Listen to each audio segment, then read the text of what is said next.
죽음의 경험은 출생의 경험과 같다. 죽음은 다른 존재로 새롭게 탄생하는 것이다.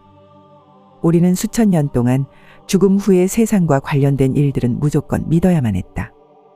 그러나 사후의 생은 삶의 문제다. 우리는 어차피 한 번은 죽기 마련인데 그때는 누구나 알게 될 것이다. 죽음은 그저 한 집에서 더 아름다운 집으로 옮겨가는 것뿐이라는 사실을 말이다. 이것은 고치가 회복 불능의 상태가 되었을 때 나비가 태어나게 되는 것과 같다.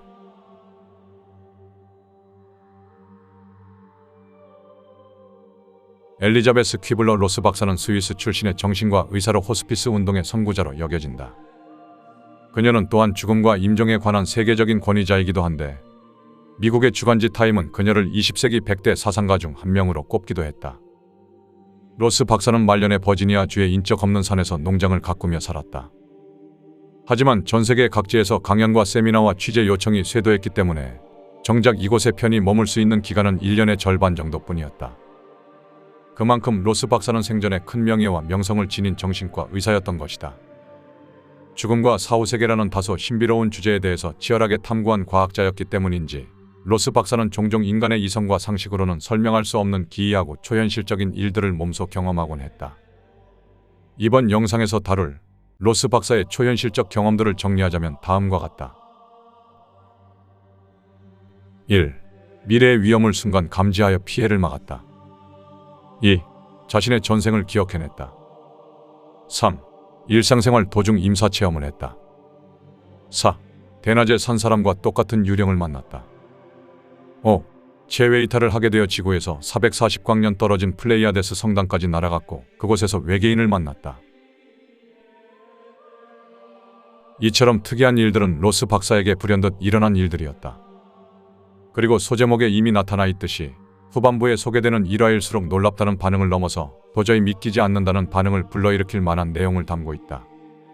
순서가 진행됨에 따라서 해당 이야기가 지닌 신비로움의 레벨 또한 상승한다. 로스 박사의 경험담들이 진실된 것인지 아니면 정신이상에 의한 헛소리에 불과한 것인지에 대한 판단은 각자에게 맡기도록 한다. 자, 그럼 로스 박사가 경험한 초현실적인 체험들은 어떤 것이었는지 하나씩 살펴보도록 하자. 첫 번째 초현실적 경험. 미래의 위험을 순간 감지하여 피해를 막다. 로스 박사는 어린 두 자식들을 데리고 고향으로 가는 비행기에 타고 있었다. 그런데 기내식 서비스가 시작될 무렵 갑자기 원인 모를 위험을 감지했다. 이 막연한 느낌은 곧 강렬한 공포감으로 번졌기 때문에 로스 박사는 자신과 아이들의 식사를 전부 바닥에 내려놓고 안전벨트를 다시 확실하게 매었다. 어린이용 침대에 눕혀 놓았던 어린 딸은 자기 품에 안았다. 놀랍게도 비행기는 몇 초 후 난기류에 빠지게 되었고 급격하게 낙하했다. 기내는 승객들의 비명으로 난리였고 많은 사람들이 좌석에서 떨어져 나갔다. 음식 접시와 수화물과 산소 마스크가 어지럽게 날아다녔고 많은 승객들이 상처를 입고 뜨거운 음식에 화상을 입었으며 취해 있던 승객은 통로에 굴러다녔다. 로스 박사가 곧 발생할 위험을 미리 예감한 덕분에 그녀와 어린 자식들은 아수라장 속에서도 안전을 지킬 수 있었다. 로스 박사의 두 번째 초현실적 경험. 자신의 전생을 기억해내다. 언젠가 로스 박사는 자신이 인디언으로 사는 꿈을 꾸었는데 인디언 옷을 입은 그녀는 말을 타고서 황야를 달렸다. 그리고 마치 고향으로 가고 있는 듯한 느낌을 받았다. 5년 후 그녀는 뉴욕에서 덴버로 이사하게 되었고 이사 직전에 똑같은 꿈을 꾸었는데 예전에 꿈에서 보았던 풍경과 옷과 말이 고스란히 재등장했다. 이사 직후 로스 박사는 가족들과 미국 서부를 여행했다. 그런데 애리조나주에 위치한 모뉴먼트 밸리에 도착했을 때 왠지 친숙한 곳에 왔다는 느낌을 받았다. 그녀는 자동차를 세우고 도로로부터 멀리 떨어진 곳까지 걸어갔고 이윽고 그녀는 바로 이곳이 꿈에서 2번이나 보았던 장소라는 것을 깨달았다. 로스 박사가 꾸었던 꿈은 이 광경을 사진으로 찍은 듯이 재현하고 있었던 것이다. 그녀는 거기에 못 박힌 듯 서 있었다. 그리고 그때 어떤 인디언 소녀가 말을 타고 가는 것이 보였다. 그것은 마치 로스 자신이 인디언 옷을 입고 말을 타고 집으로 돌아가는 것을 또 다른 로스가 바라보는 듯한 상황이었다.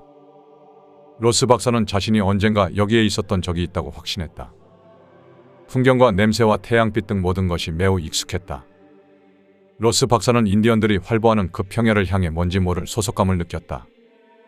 그녀는 이날 일기에 다음과 같이 적었다. 나는 윤회 환생에 대해선 잘 모른다. 그리고 나는 윤회 환생설을 항상 이상한 사람들과 연결지어 생각해왔다. 난 그런 사람들과는 다른 교육을 받아온 사람이고 무엇보다 실험실에 있는 것을 편하게 여기는 사람이다. 하지만 지금 현미경이나 화학 반응으로 실증될 수 없는 의식과 영혼과 정신이 지닌 신비에 대해서 깨닫게 되었다. 더욱 놀라운 것은 그 이후에 일어났다. 언젠가 로스 박사는 어떤 교수의 전생체면 대상자가 된 적이 있는데 초의식 상태에 빠진 그녀는 놀랍게도 인디언이었던 시절의 기억을 서술했다. 로스 박사는 미국 서남부 지역의 인디언으로 살 때의 경험을 떠올리고 있었다. 그리고 다른 부족 인디언이 그녀를 무력으로 강에 빠뜨리려고 했던 기억까지 떠올렸다. 그런데 놀랍게도 전생체면 대상자로 참여했던 어떤 다른 학생이 다른 실험실에서 서술하기를 다른 부족의 여자를 무력으로 강 속으로 밀어 넣으려고 했다는 것이다. 그때 로스 박사는 이 놀라운 우연의 일치는 무엇을 의미하는가에 대한 탐구심에 사로잡혔다. 로스 박사의 세 번째 초현실적 경험, 일상생활 도중 임사체험을 하다. 로스 박사는 동생들과 시간을 보내고 있었다. 그런데 아침에 커피를 마시고 담배를 한 모금 피우는 순간에 로스 박사는 돌연 정신이 희미해져서 그대로 쓰러져 버렸다. 그녀는 직관적으로 나 이대로 죽는구나 하는 생각이 들었다. 발끝에서부터 몸 위쪽으로 뜨거운 파도 같은 것이 올라왔는데 파도가 위쪽까지 다 올라오게 되었을 때 필시 자신이 죽을 것이라고 직감하고 있었다. 그래서 큰 소리로 나 죽는다 라고 소리쳤다. 그녀의 앞에는 여동생이 있었기에 과학자로서 자신의 죽음 과정을 실시간으로 전달해 주기로 결정했다. 로스 박사는 소리를 질러가면서 자신의 신체적 변화와 내적 변화에 대해서 실황 중계했다. 마침내 로스 박사는 꽃이 가득한 산길에 서 있게 되었다. 임사체험에서 전형적으로 등장하는 삶과 죽음의 경계라고 할 수 있는 장소였다. 그녀는 저 너머에 사랑과 평화로 가득한 빛의 세계가 있는 것을 보았고 곧장 일직선으로 그곳을 향해 날아갔다. 하지만 다음 순간 의식을 회복했다. 로스 박사가 잘 들었느냐고 물었더니 여동생은 나 죽는다 라는 외침까지만 들었다고 대답했다. 대부분의 의사와 과학자들은 이 경험을 듣고 그저 환각에 불과하다고 일축했지만 로스 박사는 환각 따위가 아니었음을 확신했다. 로스 박사의 네 번째 초현실적 경험, 대낮에 산 사람과 똑같은 유령을 만나다. 로스 박사의 환자 중에는 슈왈츠 부인이 있었다. 하지만 아들이 성인이 되었을 때 죽었고 시신은 땅에 묻히게 되었다. 그로부터 10달이 지났고 로스 박사의 일터로 어떤 여자가 찾아왔다. 로스 박사는 알듯 말듯한 상태로 방문자를 빤히 쳐다보았다. 그녀의 몸은 투명했으나 뒤에 있는 사물이 보일 정도까지는 아니었다. 그녀는 로스 박사에게 다가오더니 로스 박사님, 저는 돌아와야만 했어요. 박사님 사무실까지 같이 가도 될까요? 2분 정도면 충분해요. 라고 말했다. 로스 박사는 어안이 벙벙한 상태로 그 반투명한 여자와 함께 사무실로 걸어갔다. 로스 박사는 유령과 함께 복도를 걷던 그 순간을 내 인생에서 가장 느리게 간 시간으로 기억했다. 당시 로스 박사는 다음과 같이 생각하고 있었다고 한다. 로스 박사, 넌 이 여자를 보고 있지만 이게 사실일 리가 없지. 정신병 환자들을 많이 상대하다 보니 그들처럼 나도 헛것을 보기 시작하는 건가. 이 여자가 진짜인지 아닌지를 확인하려면 우선 그녀를 만져봐야 하는데. 로스 박사는 실제로 여자의 피부를 건드려 보았다. 그런데 산 사람의 피부와 아무런 차이가 없었다. 로스 박사의 마음속에서는 이 여자는 슈왈츠 부인인데라는 생각이 계속 떠올랐다.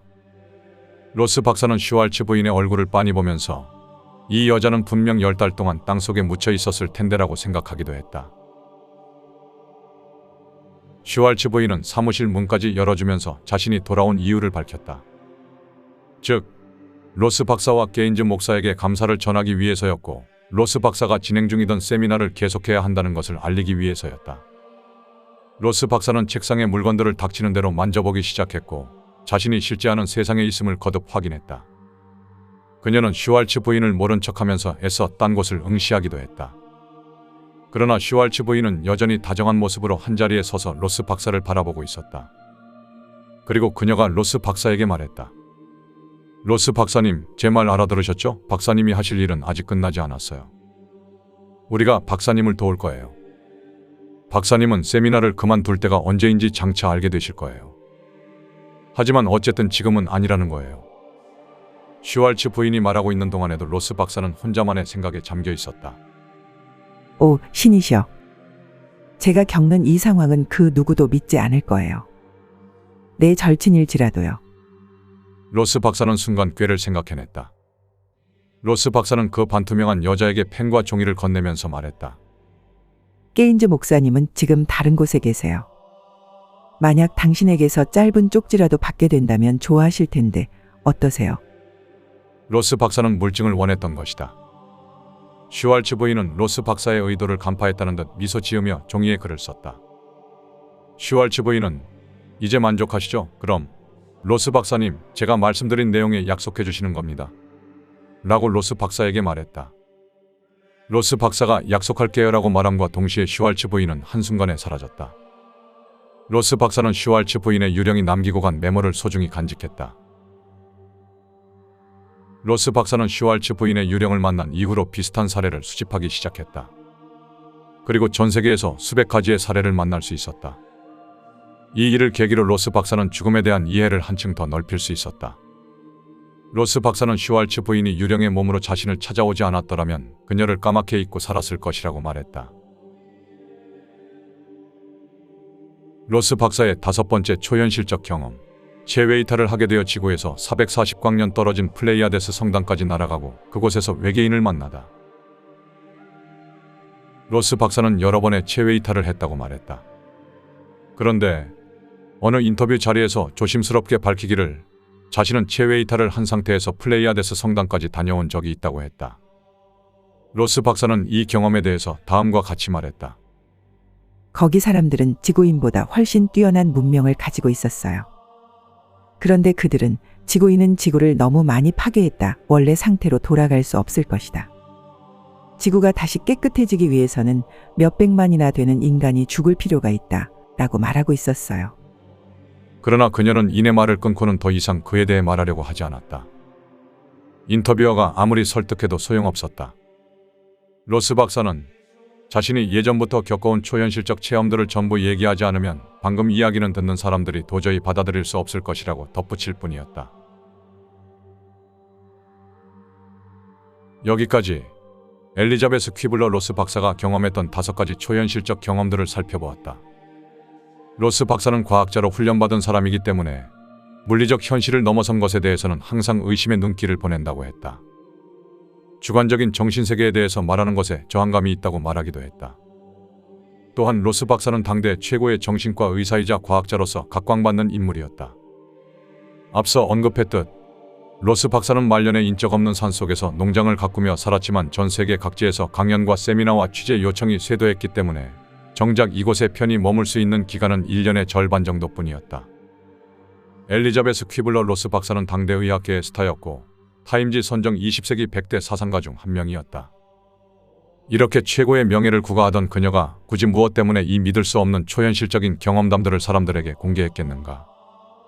터무니없어 보이는 비과학적인 이야기를 꺼내는 것은 그녀가 과학자로서 쌓은 명예와 명성에 큰 타격을 입힐 수 있는 리스크를 지닌 행위였음을 상기할 필요가 있다.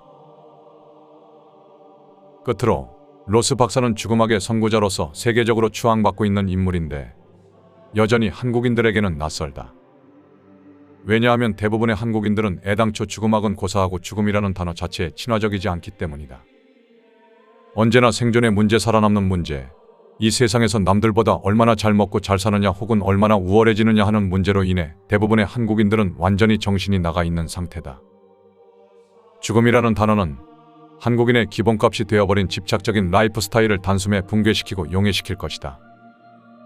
죽음에 대해서 상기한다는 것은 곧 집착을 삶의 주동력으로 삼고 있는 마음가짐 위로 얼음물을 끼얹는 것이나 마찬가지다. 그래서 집착에 화신 한국인들에게 있어서 죽음은 삶으로부터 마땅히 격리시켜야 할 불길한 것으로 취급되고 있는 것이 아닌가. 전전긍긍 아등바등, 우왕좌왕 오락가락, 안달복달 갈팡질팡, 일희일비 동분서주 안절부절 등의 정신없는 뉘앙스의 의태어들은 집착을 달고 사는 한국인들에게 상당히 잘 어울린다. 죽음이 빠져있기 때문에 이처럼 텅 빈 껍데기 같은 가벼움만이 한국인들의 일상 도처에 만연해 있는 것은 아닌가. 생존에 미쳐 사는 한국인들에게 평안을 가져다 줄 만한 로스 박사의 명언을 싣는 것으로 이번 영상을 마무리할까 한다. 당신이 계속해서 성숙할 수 있도록 더 높은 의식 상태로 변화하는 과정이 바로 죽음이다. 이 과정에서 유일하게 잃는 것이 있다면 육신이다. 육신은 더 이상 필요하지 않기 때문이다. 마치 봄이 와서 겨울 코트를 벗어버리는 것과 같다. 봄이 왔을 때 당신은 낡아빠진 코트를 더는 입고 싶어 하지 않을 것이다. 사실상 이것이 죽음이 지닌 모든 것이다.